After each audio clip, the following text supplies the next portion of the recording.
The US State Department has just announced a plan to monitor and keep track of the tens of billions of dollars worth of arms that the United States has been sending and will continue to send to Ukraine. About time, you might say. Already back in April, CBS was ready to air a documentary that disclosed that only about 30 to 40% of the arms delivered to Ukraine ever reached their final destination. Recently, Finnish authorities reported that organized crime is flourishing in Finland, fueled by arms flows from Ukraine. Also recently, Europol warned that international criminal networks are trying to smuggle firearms and ammunition from Ukraine to different EU countries. It's also been reported that people fleeing Ukraine are paying for their taxi rides with guns instead of cash. There's nothing new about any of this. Back in the 1990s, criminal gangs in Sweden armed themselves with weapons that NATO countries had generously provided to the Balkans. Following the 2011 NATO-sponsored violent overthrow of Muammar Gaddafi, Libya's weapons were transferred to Syria and wound up in the hands of ISIS. Anyway, back to the US plan. Its objective is to, quote,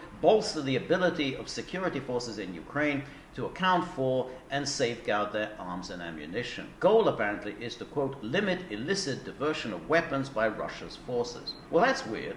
Since US weapons are targeting Russians, wouldn't Russians be entitled to capture, dismantle, and figure out how to counter US weapons? Moreover, if you don't want Russians to get their hands on your weapons, don't send weapons. There's also a promise to strengthen border management and security in Ukraine and neighboring states. And how does the US plan to do this? Why? By assigning to the Kiev embassy military personnel who will, quote, train security forces in Ukraine to support counter-proliferation activities, including land and maritime border security and counter-transnational organized crime and military intelligence operations. Students of US military engagements will recognize this as the familiar military mission that the US habitually dispatches to client states that end up fighting the client states' wars. US military personnel engaged in helping Ukraine armed forces are likely to find themselves targeted by Russian bombs and missiles. The Kiev government, which has been seeking to provoke World War III in order to get out of the mess it's in, is naturally happy. What the Biden administration thinks it's doing, if anything, remains a mystery.